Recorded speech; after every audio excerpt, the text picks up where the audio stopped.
So PSG lit up living rooms across Europe on Saturday night with the most emphatic Champions League win in history. With Qatari owners and a huge new addition to their trophy cabinet, Paris Saint-Germain are flying on and off the pitch. But are they, blimey, this is going Go to test my on. French, l'arbre qui cache la forêt. Oh, That très bien. means, merci, that means the tree that hides the All right, forest. Eric Cantona. I wish. In other words, has PSG's Euro domination masked Ligue 1? Is it Ligue 1? It's hard to say. All right, Edith Plural. Piaf. Has it masked the French top league's financial crisis? Is French football broke, and is a fire sale of players inevitable this summer? Or will following in the footsteps of NBA and NFL and launching their very own streaming service solve all their problems? Plus, it's juin, and you know what supporters and players are just crying out for: another bloody tournament. The Club World Cup kicks off later this month. Former Chelsea midfielder John Obi Mikel will be in the studio to talk about it. Presumably give us more enthusiasm. Welcome to the Sports Bienvenue. Agents. Bienvenue, Gabby. Bienvenue. Oh, Hello, dear. Mark. Hi, Gabby. How are you? Very well indeed. We have a listener emailing in. I mean, this is not a one-off, right? But this is Nigel Peacock has done so to talk about Simon Yates winning the Giro D'Italia, which of course is one of the three majors or the grand tours in cycling. And I dipped in and out a little bit through the tour, and I got chatting to a guy on a plane on my way to Milan for one of the Champions League games who was really big into cycling, and then happened on Saturday to pop it on. And it was the penultimate stage, which is like the final stage really, because it's a bit like the Tour de France. If you win the Colle della Finestra, you pretty much have won the Giro. So Simon Yates, who in 2018, the British rider, was set to win, ended up losing it to Chris Froome. And it was one of the great capitulations, I think, in the history of the sport, from everything I could ascertain from the commentary on Saturday. And then he goes into Saturday a minute and 21 seconds behind the leader, who's Isaac Del Toro, who's wearing the pink jersey and the pink, the whole pink outfit, and going up the incredible climb that is the big part of that stage. And then he takes off. Just as I was tuning in, he takes off, right, Simon Yates. And I'm thinking, oh, this is interesting. What's going to, but you're not expecting him to maintain this lead. And he did. I mean, you will know right now that he has won the Giro, and it was because of this audacious bid on the hill. And the climb, I mean, it's an average of about 9%. And it goes, I think it's about almost 30k of climbing through that stage. It's incredible. And it's these hairpin bends as well, to the point where even those top riders look like they're going through treacle, when they're just hardly moving. And it was more like 18.5k. I'm hearing. As a viewer sat on the sofa, it felt like 30k. My legs were hurting. But it was just great sport. I was kind of throwing comments into the Sports Agents WhatsApp group going, is anybody watching this? Get on there now. It was brilliant. And his teammate, because of course there were loads of riders ahead of him, because as is the case with these things, there could be riders ahead who are minutes and minutes behind. Yeah. So he's picking off riders. And what I realized is it's quite an art to follow, isn't it, cycling? Because you have to kind of, keep your eyes on all the graphics. You have to really listen into the commentary, because you just don't know what's going on at any one time. And the crowds, how close they get to the riders. It's heart-stopping. I mean, they're literally in their faces. I would, because I'd be in so much pain, I would literally just turn around and tell them to piss off. I mean, you just... But I absolutely... And then realise you're on 18.5 kilometres of this hill and couldn't actually pedal away from them.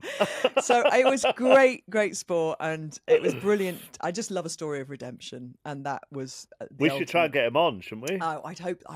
Yes, let's go for it. Yeah, I hear from same producer who just corrected me on the kilometres that we are on it, apparently. We're on it. Yeah. Speaking of finding yourself being drawn into something, that was exactly me with the French Open. And I know you may not expect me to say that, because tennis isn't high up my list of sports I spend a lot of time watching.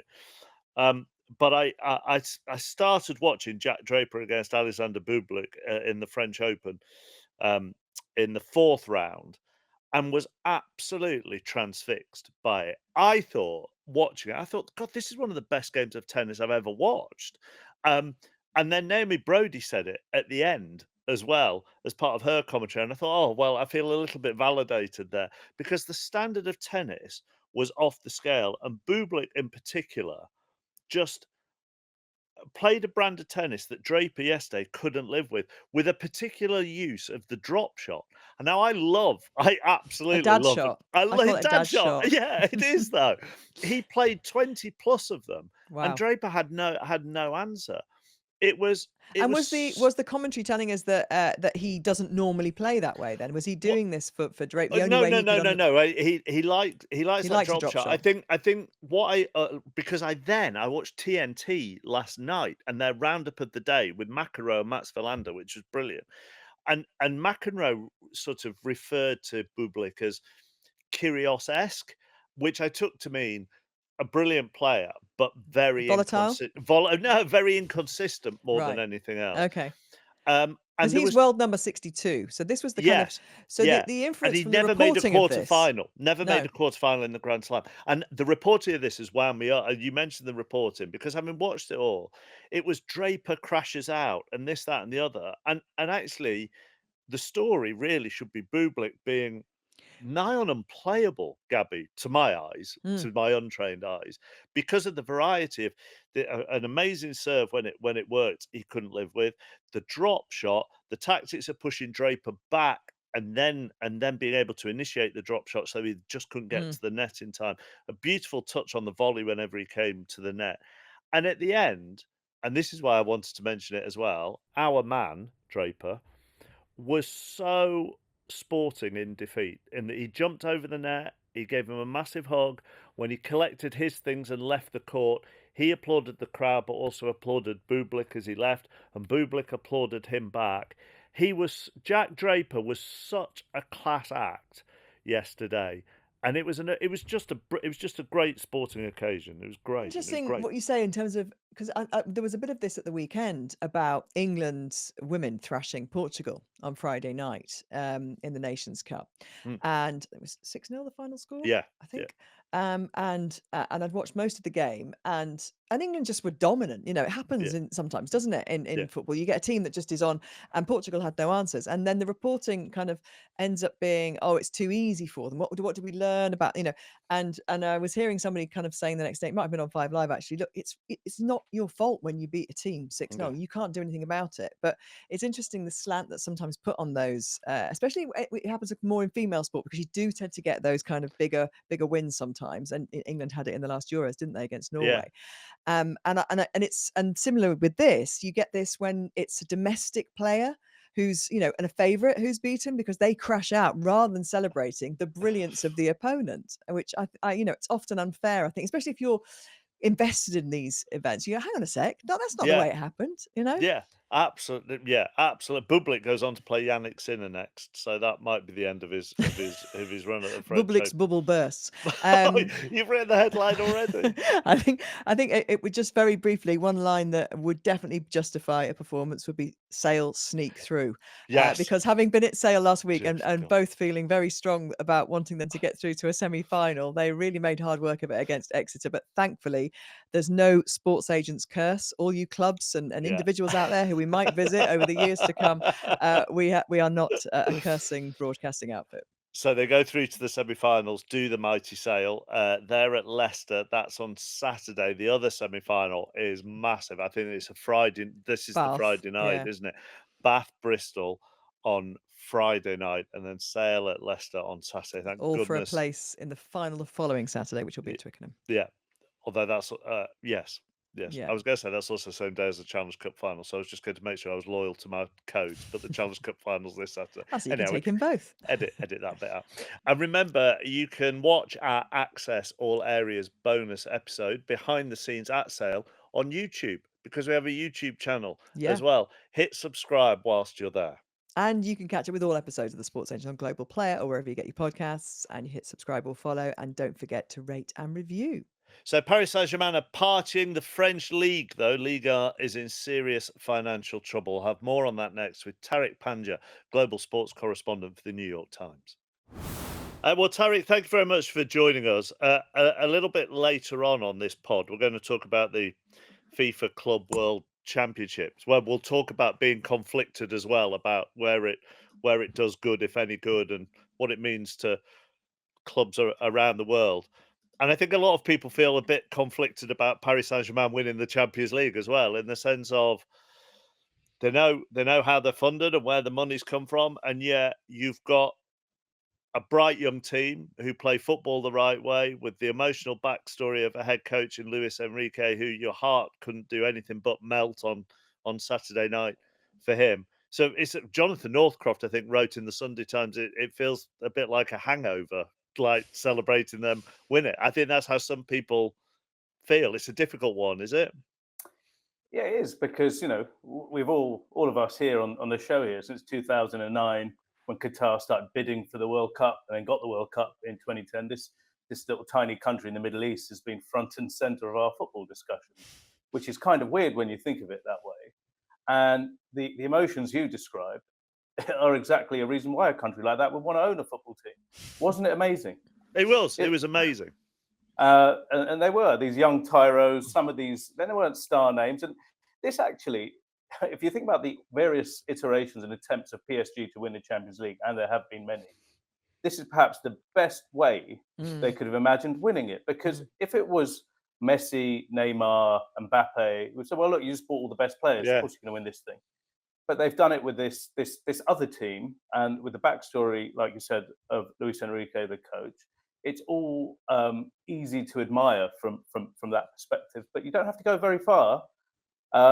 Seconds after the trophy was presented, you see the Qatar's emissary to global football, Nasser Al Khalifi, being lifted aloft like a trophy himself by the players. I think that says a lot as well. So yeah, you can be conflicted, but you can also see what's happening.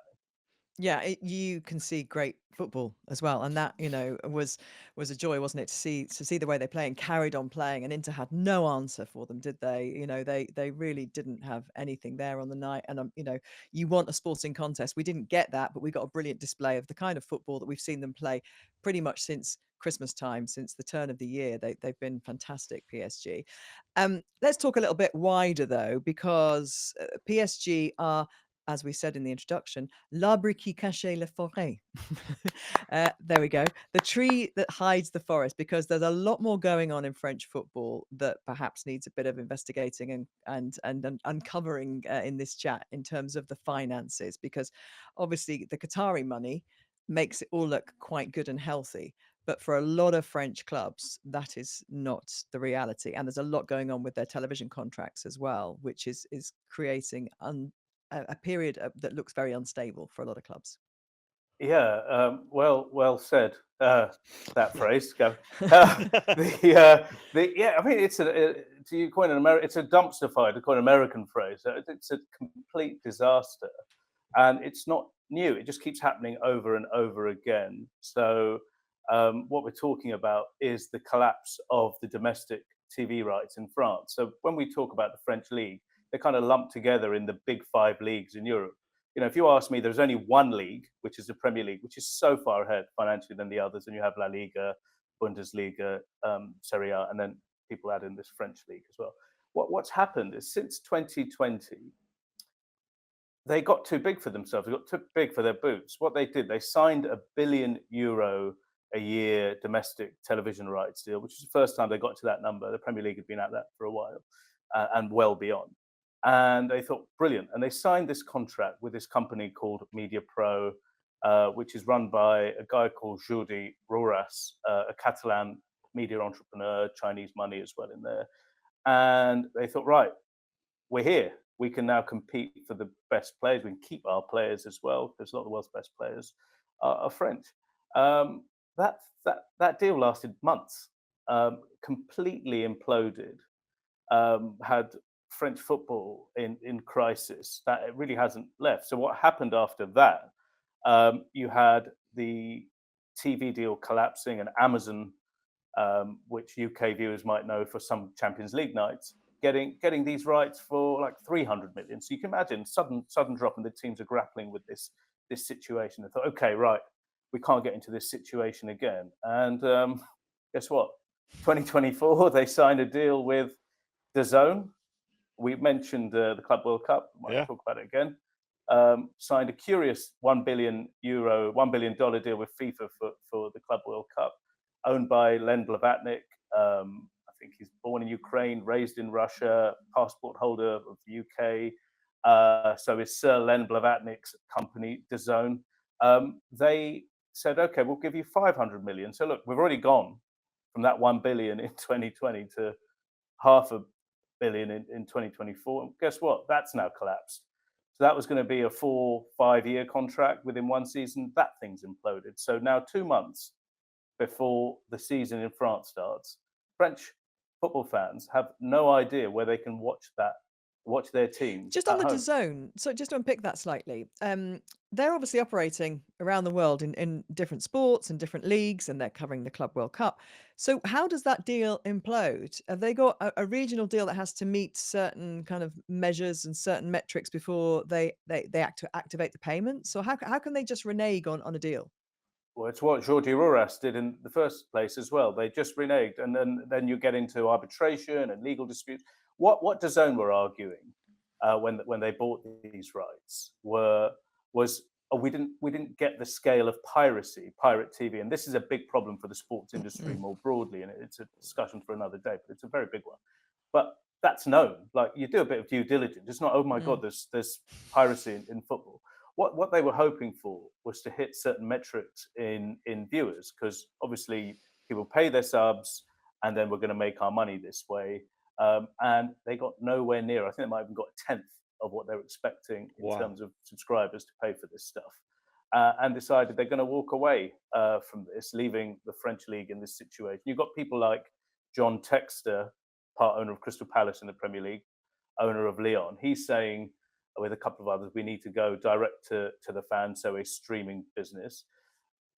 They were saying that last year as well, but there's no sense that can work. And then the big error some people are saying is the French league basically took the cash in 2020 to walk away from Canal Plus, the broadcaster that helped them grow, the one that the consumers are familiar with. It's like, I don't know, the Premier League suddenly saying, all right, Sky, see you later.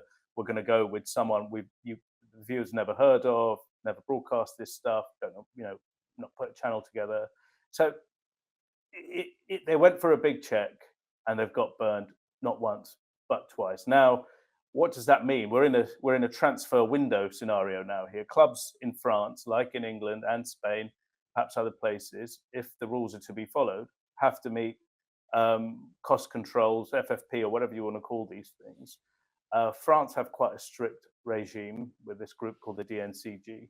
Now, the best way of earning quick money or balancing your books is, unfortunately for fans, is a fire sale of your best players. So I think if you're a supporter of any of those teams over there, not Paris Saint-Germain, of course, which just makes them, I mean, they're already far and away Yeah. the dominant team. They're not challenged in the league. They won it back in the beginning of April. They're just going to be more and more dominant in the league, but also then in Europe. I mean, they managed to get the league to suspend fixtures to help them navigate the Champions League, didn't they? Well, you've got into another really interesting area, the power that PSG have. So not only are they just dominating the league, politically, they're extremely powerful. You've got a guy there in Nasser Al-Khelaifi, the president, the guy who was held aloft like the Champions League trophy on Saturday night. He is a broadcast partner as well of the league. He's the president, of beIN Media Group, which is owned by Qatar, and he's pretty powerful in those board meetings. Well, Tariq, when they first took over, I can remember when they first took over that broadcasting deal and were showing Liga, there was a real hoo-ha about where teams were being scheduled to play, depending on, whether they were in European football. I think Montpellier in particular, who are really struggling at the moment, but back then around that time of the deal were a rival to Paris Saint-Germain. They were very vociferous in where their games were being scheduled by a broadcaster that were also owned by the same larger group that owned Paris Saint-Germain. I mean, it was very murky, to put it politely. It's been murky, but in a broader sense as well. I mean, just to deviate just for a second, just for your listeners, the Nasser Al-Khelaifi has managed somehow to engineer a position where he is the biggest buyer of European broadcast rights, not just in France, but across the world, because beIN has the rights for North Africa and the Middle East. Mm. So they're buying from the Premier League, from UEFA and everyone else. He sits on UEFA's executive committee, so it's board.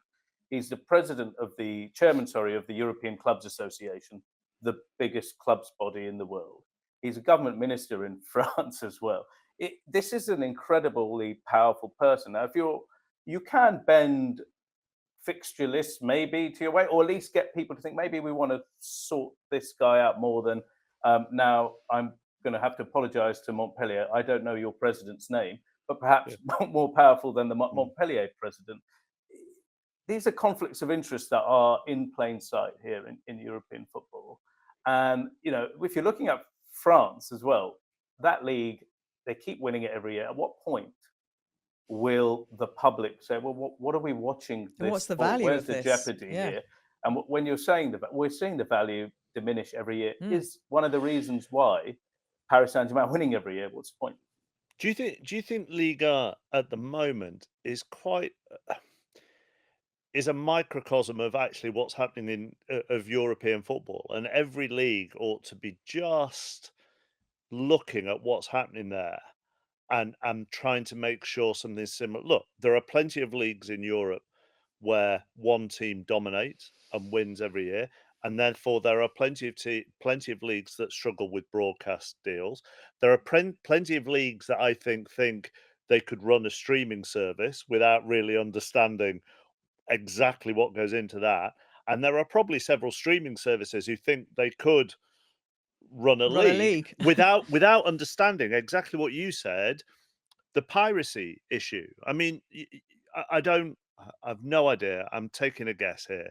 I'm guessing if you want to watch Baby Reindeer, for example, you don't find an illegal stream of it, and if you do, those numbers are minimal compared to what Netflix would face if they had streamed the Premier League and had to deal with illegal streams there. I mean, the Liga encapsulates all of those issues, really.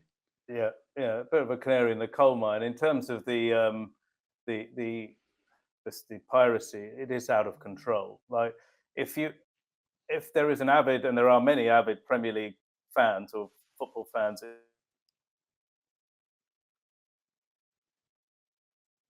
in days, I think it would take less than 5 minutes for a fan of any team probably to go and find a 3 p.m. Saturday game and watch it Yeah. on the telly, on the laptop, or on their phone.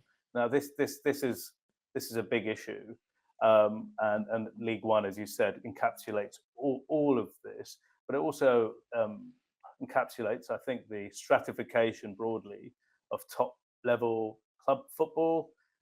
We still have great games. We still watch these great games, and there's still that excitement. Battle for fifth or fourth is a story, and it was a story in France as well. Maybe relegation, not in the Premier League, but in France. Apparently, that was a bit of a story. But we're living in an era where winning a treble is seen as, oh look, they've won the treble again. Talking about teams in La Liga or France, or even here, double in the Premier League. Winning the FA Cup in the Premier League.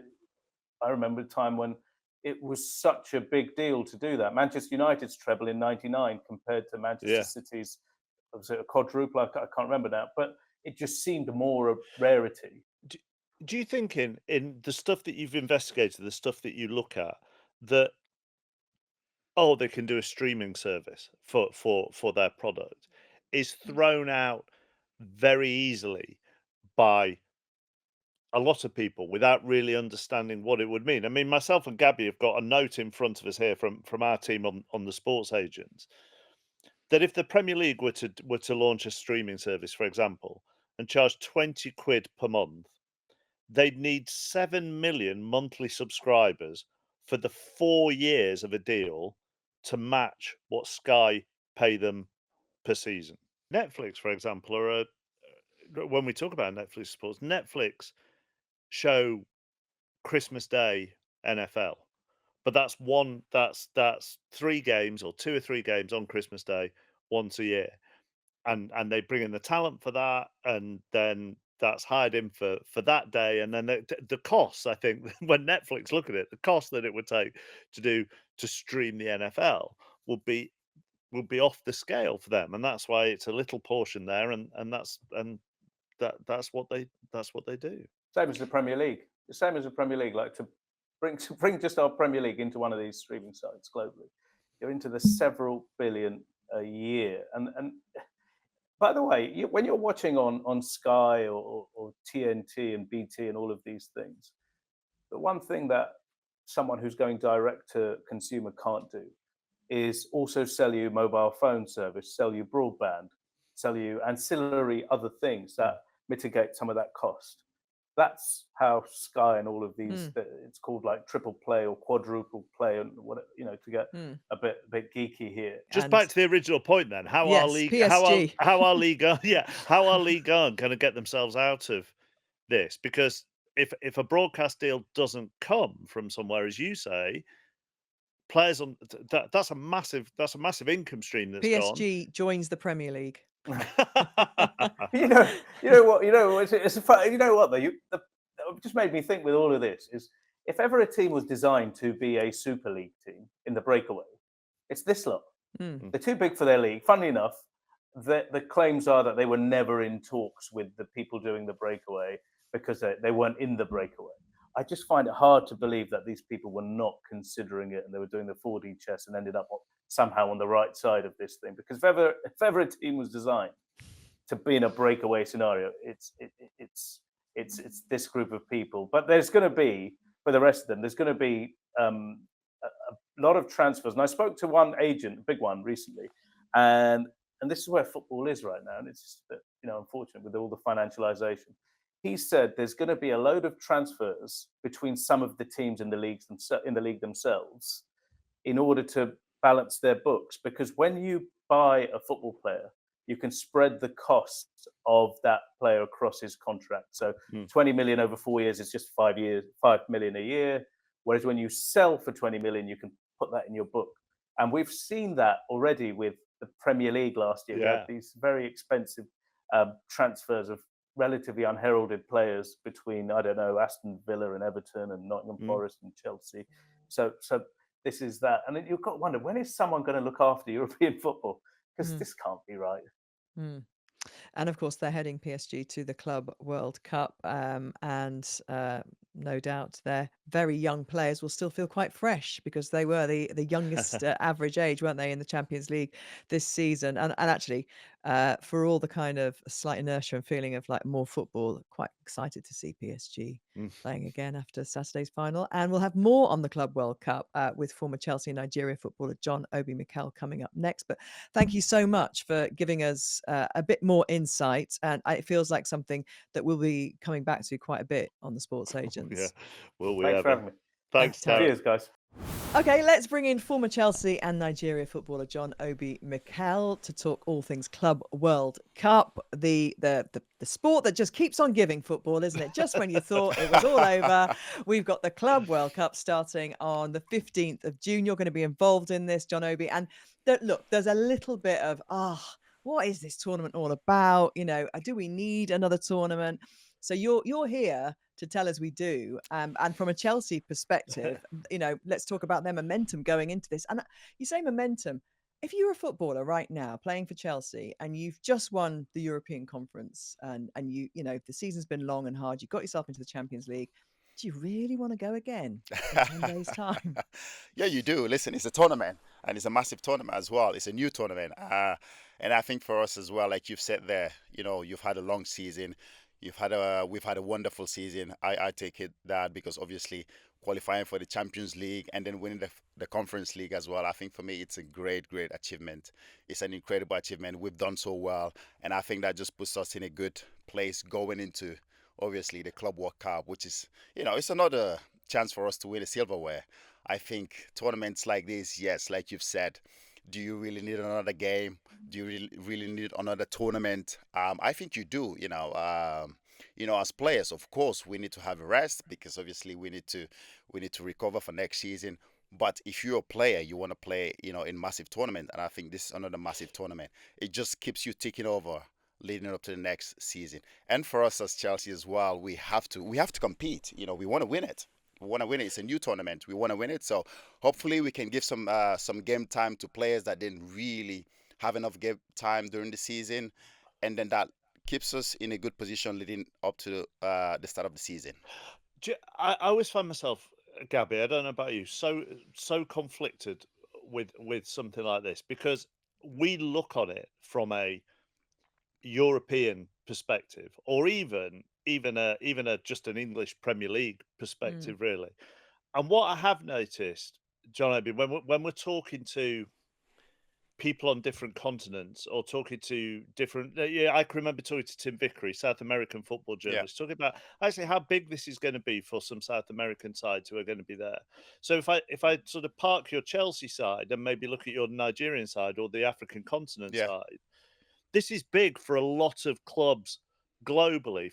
Forget us, over here moaning about the number of games. For a lot of other clubs globally, this is huge, isn't it? It is huge. It is huge. I mean, you talk about, countries, players from teams from different part of continents, different countries competing together. When did we ever think we're going to see Bayern Munich playing against Boca Junior? In my playing days, I never thought this was going to happen.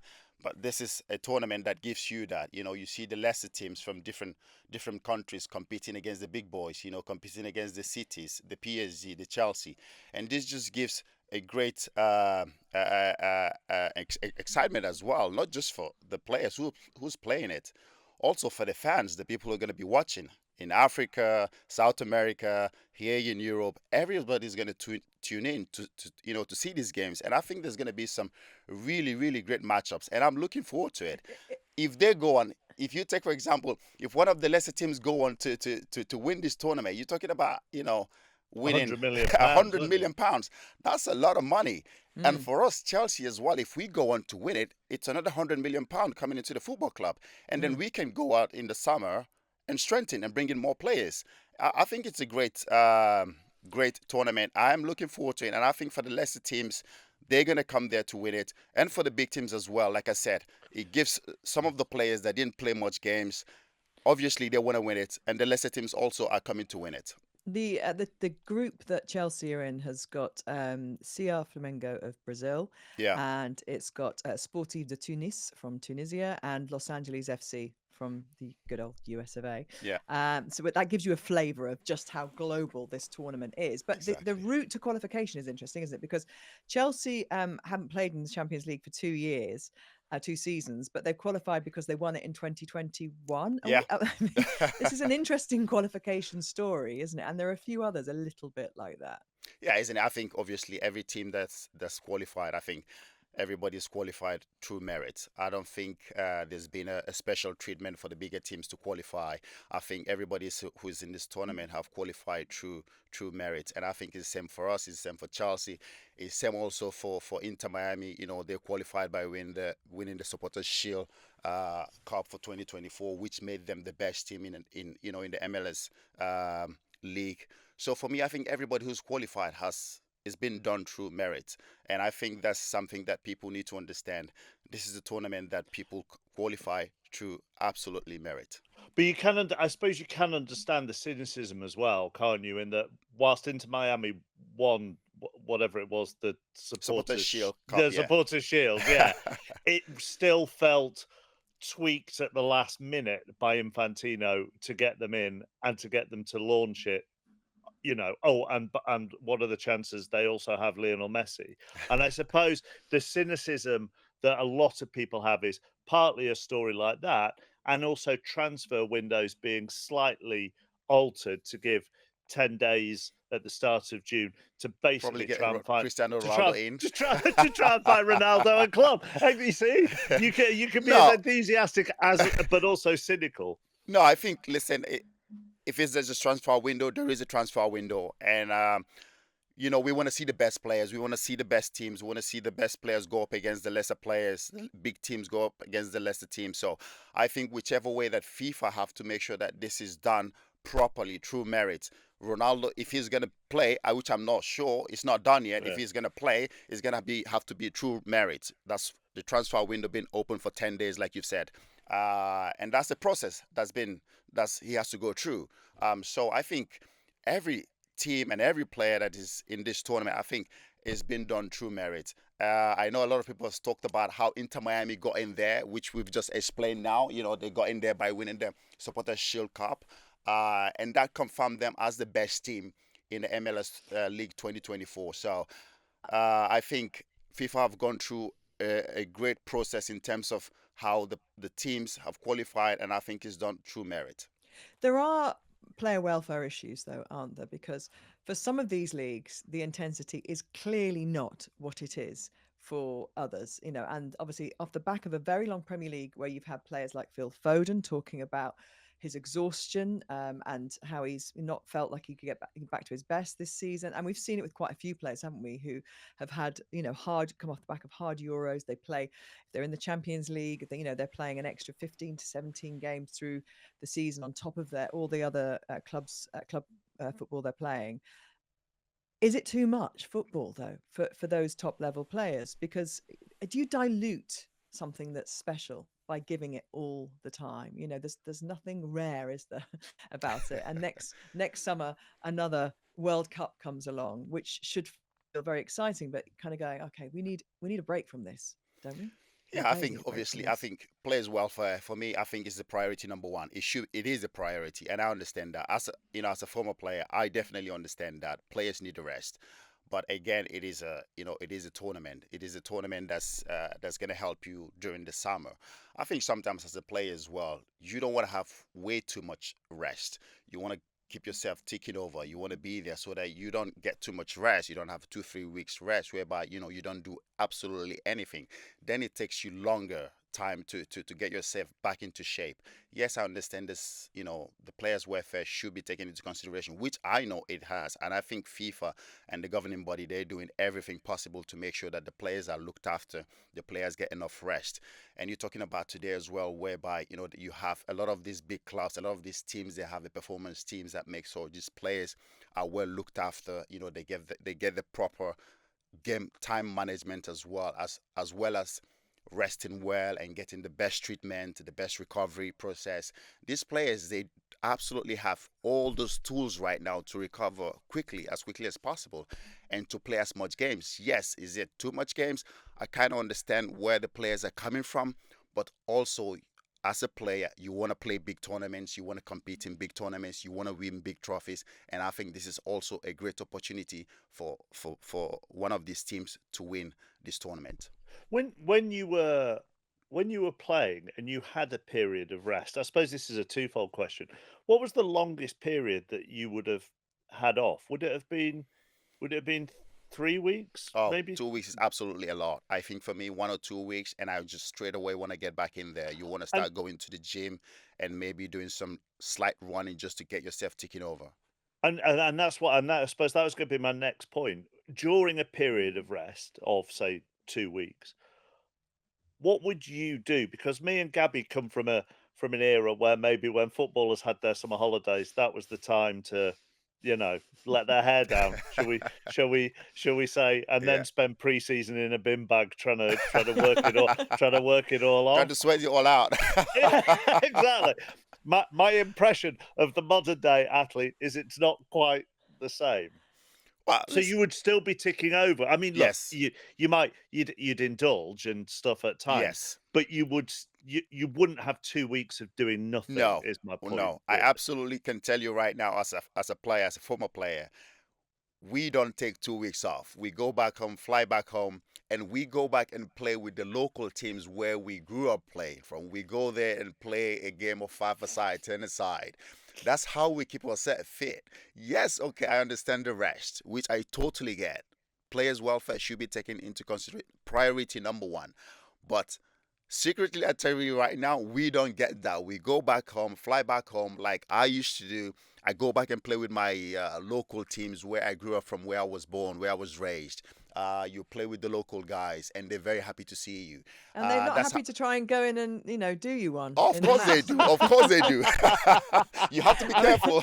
I can't imagine Chelsea was happy with that phone call. How's it going? Well, No. it was a 5-a-side with my neighbouring village. And, Exactly. Luckily enough, when we played, there was not too much social media, so you couldn't see it. Right now, these guys, they couldn't escape it. Just one picture or one video is everywhere in social media, and the teams are going to go absolutely crazy. I was chatting to Wayne Rooney about this earlier in the season, Yeah. and he is of the opinion that nowadays, and this we were talking about on the back of a summer where we saw Mo Salah posting all his workouts, looking Yeah. incredible. This is in his off season, and Erling Haaland, chopping down Trees. logs and trees and kind of and being kind of the mighty Viking. Yeah. And Wayne's like, just have a rest. Yeah. Just take some time out. And scientifically, sports science, has kind of shown that it is important that you have a period of time where your body just totally decompresses. And so I Yes. suppose in the serious matter is that actually you're more likely to be injured, aren't you, if you don't have some time to recover. Yes. And that is where the player welfare question comes in. And certain clubs have had a lot more injuries over the last season, and there's a question mark about the intensity of training, and we're learning more and more about that all the time. So it feels you've got two things, haven't you? You talk about player welfare and you talk about the desire to watch games and competitive matches, Yeah. Chappers. So it's kind of those two things there that may be at odds with making it an interesting elite competition. Yeah, but I also around. think, right now, this big club, they have a big squad. That's why you get a big squad. That's why they have big squads, so that they can be able to rotate those players. And I reckon not all of those big players are going to play every single game in this tournament. Yes, they will be there, and they should be there, because it's a massive tournament. They should respect the tournament and treat it as such. So for me, I think they will be there, training with the team, playing maybe 20, 30, 40 minutes, just to, like I said, just keep themselves ticking over. Yes, I understand that they need to have a rest, maybe for a couple of weeks, a week. But trust me, as players, we don't actually get that. Like I said, we want to do something, we want to play sports, and sometimes, during holidays, you know what I mean. You want to escape from the missus, you want to escape from the kids, go play football with your mates. You know what I mean? Have your own time with the boys. So yes, it is another Having tournament. had a whole season. So for me, it is a great way for these players and for this team to get themselves ready for next season. But again, it is an incredible tournament. I wish I was playing. I wish I was still playing. And this is another tournament that I would have loved to have added a silverware to my resume.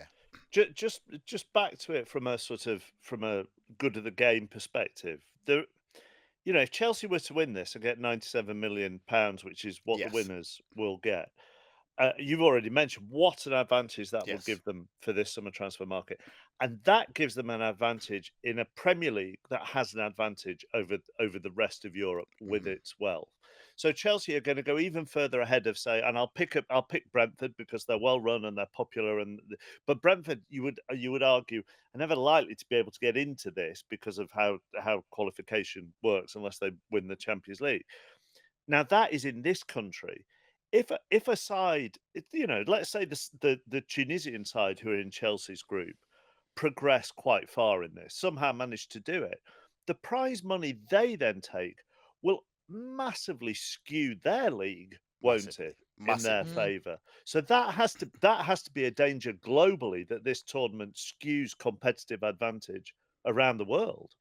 No, it is huge. I mean, like you've said, for us, Chelsea, if we can be able to go on and win this, it gives us a massive achievement, because we can go out there and spend and bring in players that we, I think Delap is almost through the door. I'm not sure if he's quite done yet. And it's good that we're doing our business as well very early, leading on to the Club World Cup. So if he comes in now, we'll be able to see him at the tournament, which is going to be great. That means he would for have to club. pull out of an England under-21 squad as He well. has So to, you've got yeah. international ramifications going on, haven't you? Yeah. He has. Yeah. I think so. I think he has to pull out because Chelsea are involved in the Club World, so he has to pull And out. then England are defending a title at the under-21s, and that's the future development of the England team. So it has knock-on effects Everywhere, yeah. Everywhere, yeah. Yeah, it has a knock-on effect, but I definitely understand that. But when you look at the clubs as well, the club, when you're paying so much money for a player, you want him to come in through the door straight away, because Mm. obviously you need him. We need him in the Club World Cup. We need him for next season.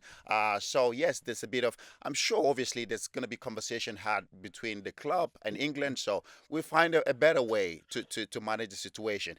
And like you've just said there, for the lesser team, like say for example, the club in Tunisia goes on to win this, it's a huge, huge achievement for them. You can imagine what they will do with that in terms of, with that money, in terms of developing the game, developing the game in Africa. So for me, it's a massive, massive platform for these players and for this club to come and perform just to win not just the trophy, but the prize money. And the good thing about it as well is that the more you progress into the tournament, the more your prize money goes up. So every club in this tournament, they are looking to do well.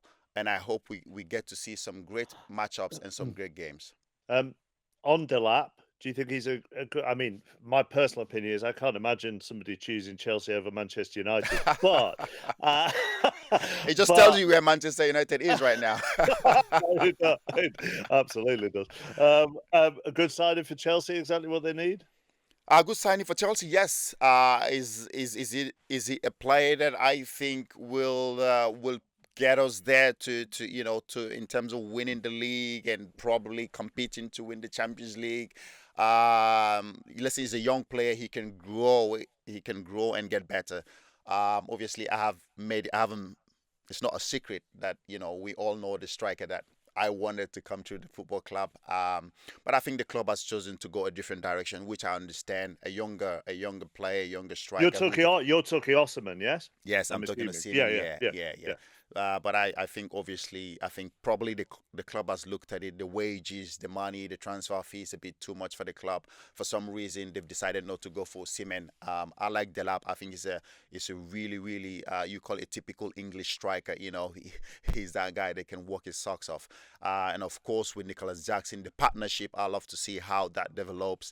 Will they play both of them together? Will one start, the other one gets a rest? But I've always said it. A healthy competition is very, very important, and that's what I've said all along. Where should Victor Osman be playing for you then, John? I mean, he was probably the most coveted striker in Europe. He is, yeah. 12, yeah, he probably maybe but what? How is he with all due respect? How has he ended up playing in Turkey when he was coveted by so many teams? Where should he be?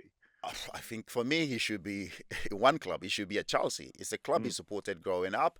Chelsea is his favorite club. Didier Drogba is his idol. He idolizes him. He supports Chelsea. And he's made it pretty clear that he wants to play for the club. And I know where we got to last summer. He would have been in the club right now. We got very, very, very, very close, but we just couldn't get it over the line. But I expect to see him in one of the top clubs. I think it's going to be a shame if we see him move to Saudi Arabia, where he's just going to go there, probably just the money. Mm. But I know the league is growing. They're bringing a lot of good players into the league. But you want to see him in Europe. You want to see him playing the Champions League. You want to see him playing one of the top leagues. So for me, I think it's going to be a shame if he moves to Saudi Arabia. I hope one of the big teams, now Chelsea have decided not to go for him.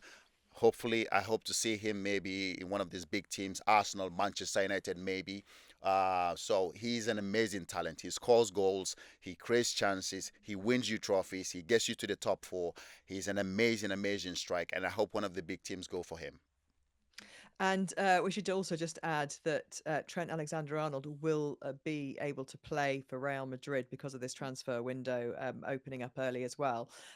So while it's only Man City and Chelsea who are in the tournament, there'll be a little flavour of Liverpool there for Real Madrid. Yeah. So plenty for fans of English football to kind of be interested in, but also, as you say, to look at teams that they won't have seen very much from around the world. And just one more line on Chelsea as well, because looking like they might sign Jamie Gittens from Borussia Dortmund, Mm. which would mean potentially that Jadon Sancho would go back, Ooh. and then there would be a penalty of £5 million, which won't bother them too much, I don't think. But that's what happened if he goes back to Manchester United. I mean, that's a penalty that they'll have to pay. But Chappers, penalty for Sancho. Live. We're sending him back to Manchester. Going back to Manchester United. It's going to replace the expression "send them to Coventry," isn't it? It's going to be send them to United. Yeah. Might be the second or third chance for him. Who knows? Yeah. Who knows? No, it's a great player, Jaden. I was one of those guys who said how amazing it will be to get him through the door when he came into the club last season, on loan. So I think he started really well, but sort of, his form sort of faded off for some reason. But I like Jaden. There's a lot of potential there. He just needs to try to find a way to maximize his potential. If he goes back to Manchester United, how is that going to work with Amaron? Is he going to go back there? Is he going to try to ship him out again or give him an opportunity? So there's a lot going on at Manchester United. You have Rashford as well, who's going to go back to the football club. So there's so much for Manchester United to deal with. I suppose there are a couple of things there. One, it highlights how big a deal Sancho is on at United, because the original thing was that Chelsea were trying to renegotiate a deal because they don't want to pay him what he's on at United. So that highlights probably the ridiculous nature of the contract he got when he signed for United. And I suppose the one thing on United's perspective here is that it wasn't Ruben Amorim who sent Jadon Sancho out on loan, where it is Ruben Amorim. So he can forge a relationship. So he went last summer, didn't he? Under Eric Ten Hag. So unlike the Rashford situation, the Antony situation, even now what's going on with Garnacho, who's also been linked with Chelsea, I suppose Sancho and Amorim haven't had a chance, if he was to go back, haven't had a chance to They haven't had a chance to fall out. Yeah, exactly. Wow, you're very cutting this morning. Goodness me. Well, you can definitely see what's going to happen there. I think obviously Jadon Sancho, you can tell from there straight away that he's not a Ruben Amorim sort of player. Yeah. He's not a player that can track back, that can chase back. That is not what he likes to do. He likes to have the ball and try to create chances. But that's not the type of players that Amorim wants. So you can only tell what's going to happen there. He's definitely going to go on loan, or is they going to try to sell him? Manchester United have a lot to sort out, and for us, Chelsea, listen, we have to continue to build. We've qualified for the Champions League, which is for me the maximum priority for this season, and then winning the Conference League. I know it's not the Champions League, it's not the Premier League that the fans and I also want to see us win, but it's a good foundation leading us up to into next season. And now we can also attract top players. Top players are going to want to come to the club because we're already now in the Champions League. So there's so much going on, and going into the Club World Cup as well, where we're going to have to play and try to compete again to win another silverware.